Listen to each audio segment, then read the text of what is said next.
Hello, hello! Allez, aujourd'hui, on se prépare ensemble. On va partir sur un make-up dans des tons, pardon, de rouge et rose. Alors, je suis venue poser ma base. Spray comme d'habitude. Je la pose, après je la laisse sécher et on enclenche. Alors, j'ai mis mon correcteur, mon anti-cerne. Donc, moi, j'ai la teinte Organza parce que voilà, j'ai un teint un sous-ton rose et bleu. Donc c'est une teinte qui est particulièrement adaptée à ma carnation. Voilà, voilà. Donc je viens poser mon anti-cerne. Donc je le mets donc sur mes cernes et je m'en sers comme base pour mes paupières. Ensuite, je viens utiliser mon fond de teint sérum. Alors, tu vois, le fond de teint sérum, pour qu'il soit le plus efficace possible, il faut que tu le mixes, enfin que tu le secoues comme ça pendant 30 secondes. Ça va permettre à tous les composants qu'il y a à l'intérieur de se mélanger entre eux et de faire en sorte d'avoir donc ton fond de teint et aussi ton soin sérum pour hydrater ta peau toute la journée. Ensuite, donc, moi, j'en pose, tu vois, réellement 5 gouttes sur tout mon visage et j'ai pas besoin de plus. Et ça va venir me faire donc une couvrance que j'aime beaucoup, qui est ni trop ni pas assez. Donc c'est parfait, c'est un rendu semi-mat. Tu vois, on n'est pas sur un mat à proprement parler, on est vraiment sur un côté semi-mat. Ça fait assez naturel, assez satin et au niveau de la peau, c'est hyper confortable.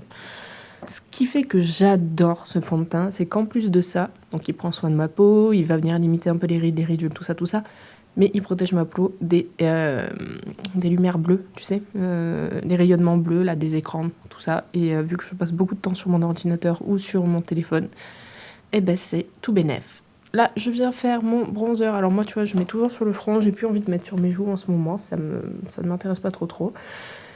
Ça me creuse trop, en fait, et j'ai pas spécialement envie d'accentuer ça. Donc là, je viens mettre donc sur mon front mes ailes du nez. Je viens faire donc mon teint avec mes sticks 2 en 1. D'ailleurs, tu vas voir. Il y en a un, je vais en réutiliser un sur les yeux. Donc là, j'ai pris la teinte Fresh Orchid, c'est la foncée. Et celle-ci, j'ai toujours pas retenu le nom, donc je ne te donnerai toujours pas le nom, qui est un peu un rose satiné beige, qui tire un peu vers le beige, et j'aime beaucoup. Donc je viens les fondre ensemble, et ça va donner un rendu naturel, et surtout, ça va faire le taf que j'attends. C'est un peu le but, hein, soyons honnêtes. Ensuite, je vais venir poudrer mon teint. Donc là, tu vois, je cherchais ma poudre que je n'avais pas sortie. Donc je viens prendre ma poudre, je la place sur mon anti-cerne et après je vais faire... Enfin, sur mon anti-cerne, tout à fait. Et après, je vais faire tout mon visage. Ouh, c'est compliqué de discuter aujourd'hui, je te le dis, moi. Donc aujourd'hui, nous sommes mercredi. Quand j'ai tourné cette vidéo, j'ai les enfants à la sieste, mais comme tous les mercredis... C'est assez spade, dirons-nous. Donc voilà, là je poudre sur l'entièreté de mon visage pour venir fixer et hydrater ma peau. Parce que oui, cette poudre est hydratante. Allez, on passe aux yeux. Alors je vais commencer par utiliser mon rose. Alors c'est un mono, c'est un fard mono rose. Alors un rose très clair. Non, oui, pardon, d'abord je mets le beige comme d'habitude, excuse-moi. Donc je mets mon beige sur ma paupière fixe et mobile. Ça va me permettre de venir dégrader plus facilement les matières après. Et maintenant, je prends mon rose que, tu vois, je fais tomber comme un boulet. Heureusement, il ne s'est pas cassé. Quand je vous dis que je suis Pierre Richard, c'est pas du mytho. Donc, ce fameux rose, je viens le prendre avec un pinceau plat et je le dépose sur toute ma paupière. Donc c'est la teinte hésitant, c'est un rose poudré mat. Et je viens le poser sur toute ma paupière mobile. Et ça va venir me servir de base ensuite pour ce que je vais venir faire. Donc je vais poser ensuite mon ombre à paupières liquide, la Moodstruck, en teinte Egotistical, qui est un framboise satiné avec des finitions un peu rosé perlé, tu vois. J'adore. Alors... Comme d'habitude, mon œil droit, je fais... Ouais, mon œil droit, je fais que des bêtises. Enfin, que des bêtises, non, mais c'est mon œil crash test, en fait. Et du coup, là, j'ai fait une tache, c'est pas bien joli. Mais de toute façon, tu vas voir, je vais venir le récupérer avec mon pinceau estompeur, avec ma teinte de transition dessus. Donc c'est un léger marron, mais bon, c'est optionnel. J'aime bien le faire, ça fait un peu plus léger. Et je viens faire donc mon second œil, et là j'arrive un petit peu mieux à déposer la matière comme je voulais à la base. Et j'estompe avec mon doigt, donc dans un souci de garder ce côté satiné perlé, parce que si tu le fais au pinceau estompeur, ça va s'en aller. Et moi là je voulais vraiment le côté brillant. Et voilà, je reprends mon pinceau estompeur avec ma teinte de transition et je viens estomper. Je mets bien évidemment en ras de cils inférieur les restes que j'ai sur mon doigt pour venir intensifier. Là tu vois, je tourne la tête parce que mon grand ne dormait pas encore. Ça va, franchement, j'ai pas à me plaindre. Il est méga cool parce que voilà, il m'a laissé tourner la vidéo. Faut savoir qu'il a 5 ans et demi, donc c'est quand même pas évident. Ensuite, j'ai repris mon pinceau du début avec le beige que je suis venue, donc vraiment finir de flouter tout autour. Je reprends mon fameux stick 2 en 1 et voilà, je viens le mettre en point de lumière. Ça va venir, si tu veux, éclaircir mon regard, l'agrandir et faire en sorte d'avoir ce côté un petit peu dégradé. Alors oui, ce stick est fantastique. Oui, ce stick, c'est même pas du 2 en 1, c'est du multi-usage. Tu peux t'en servir sur tes yeux, tu peux t'en servir en blush, tu peux t'en servir sur tes lèvres. Enfin voilà, moi je suis vraiment une très très très grande fan de cet outil. Il est en 4 teintes et enfin vraiment voilà, j'adore. Moi j'en ai 2 et je suis fan. Je viens mettre ensuite mon liner. Alors le liner en ce moment, je galère un peu. Je sais pas pourquoi, ça n'a pas forcément le rendu que je veux, donc voilà. Mais bon, ça arrive, il y a des moments où je l'ai réussi de ouf, et il y a d'autres où, comme là, hein, on se foire un peu. Après, c'est peut-être parce que je suis dans le speed de le faire bien pour pas que ça dure trop longtemps, pour avoir le temps de tout bien faire à chaque fois. Enfin voilà. Ma vie de maman, toi aussi tu connais, ou pas, ou tu connaîtras plus tard, tu verras. Mais voilà, c'est une organisation à prendre, surtout que je jongle entre 2 boulots. Et voilà. Donc là, je finis de faire mon liner de l'autre côté. Je rajoute un peu d'intensité, un peu de de noir, oh, décidément. Ce qui est bien avec le stick que j'ai mis tout à l'heure, c'est que vu qu'il reste un peu gras, donc si t'as les paupières grasses, ça va pas te plaire, hein, mais bon. Vu qu'il reste un peu gras, tu peux rectifier. Ensuite, je viens intensifier. Regarde, on voit la différence entre les 2 yeux quand même. Avec mon crayon noir hein, en muqueuse interne, comme d'habitude.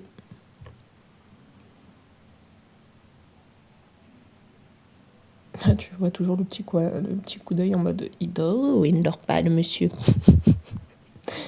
Il dort. Hop, là, tu vois, je te montre à quel point c'est pigmenté, parce que je frotte et franchement, ça part pas, quoi. Donc, en plus de ça, t'es sûr que ton ombre à paupières ne va pas bouger pendant la journée. Je viens poser mon mascara, donc le Twisted comme d'hab, dessus, dessous. On sait que ce Twisted, enfin voilà, hein, je te le vante plus parce que franchement, moi je l'aime. Il va vraiment venir faire des cils de poupée et avec ces 2 brosses, tu peux vraiment moduler l'intensité, tu vois, volume, longueur, recourbement. Ouais, enfin, on va dire que ça se dit. Tu peux vraiment faire, voilà, un peu tout ce que tu veux et c'est super agréable. Je suis pas mal fan de ce rendu, faut être honnête. J'aime plutôt pas mal. Donc là, moi, tu vois, j'avais envie d'intensifier, donc je suis venue prendre ma petite brosse pour venir ajouter un peu de volume. Un peu plus de volume, tout ça.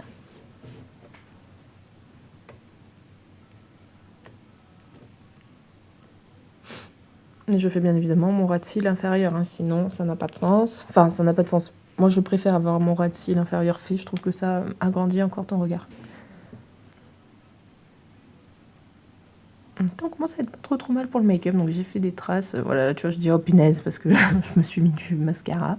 Et on va passer à la bouche. Donc, tu vois, en ce moment, je me pose mon masque au début du make-up et après je l'enlève.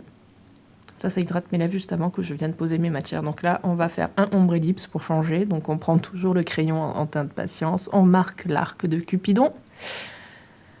Hop. Alors j'ai fait une vidéo détaillée de comment je fais pas à pas, mais bon, je vais quand même te le réexpliquer ici. Donc je marque d'abord le centre de ma bouche en haut et en bas. Après je repars de ma commissure des lèvres et je remonte en arc de cercle pour venir rejoindre ce que j'ai fait. Ça permet d'avoir, en fait, si tu veux, la véritable ligne de tes lèvres. En gros, tu la triches pas trop. Et c'est une astuce pour vraiment pas trop te rater quand tu fais ton trait de rouge, enfin de crayon. Ensuite, là, je cherche une autre teinte. Alors, pour changer un peu, je prends une teinte un peu plus foncée aujourd'hui. C'est la Dirty Shy. Et elle est hyper agréable à positionner. Et en plus, elle sent trop bon. Je suis trop fan de ces rouges à lèvres. C'est des rouges à lèvres mat longue tenue. Donc, sur des lèvres pulpeuses, le mat, ça va être super joli. Sur des lèvres plus fines, ça va être très joli aussi, mais ça aura tendance à te les écraser. Donc si tu as envie d'avoir des lèvres un peu plus pulpeuses, je te conseille pas forcément de porter du mat, mais plus un satiné, tu vois. Donc j'enlève l'excédent comme d'habitude. Je viens poser ma teinte plus claire au creux de mes lèvres, donc au centre. Et là, moi j'ai la teinte Minted, donc j'utilise encore un rouge à lèvres mat, mais tu peux faire la même chose avec des rouges à lèvres qui ne sont pas mat. Je viens dégrader avec mon doigt pour fondre les matières, pas fronde. Pour fondre les matières ensemble et faire en sorte que ce soit un petit peu plus harmonieux. Et je viens mettre une troisième couche pour vraiment bien faire ce côté lumineux au creux de mes lèvres. Et je viens enlever encore une fois l'excédent et je vais venir poudrer ma bouche pour garder le rouge à lèvres tout au long de la journée sans qu'il ne bouge et sans qu'il transfère. À moi les bisous à mes bébés. Oui, je fais beaucoup de bisous à mes enfants, du coup... automatiquement, j'aime pas quand ça transfère et eux non plus. Donc hop, je pose ma poudre délicatement, j'estompe et voilà, tu vois, il n'y a aucun transfert sur le pinceau, donc ça c'est déjà bien. Et après, j'ai non plus aucun transfert ni sur mon papier, enfin ni sur mon mouchoir comme tu peux voir, ni sur ma main. Avec ça, c'est une longue tenue assurée. Donc voilà, on est presque au bout. Là, tu vois, je trouvais que je manquais un peu de luminosité. Donc je viens poser mon highlighter. Donc moi j'ai la teinte Frosty, c'est un blanc, idéal pour les peaux très claires comme la mienne.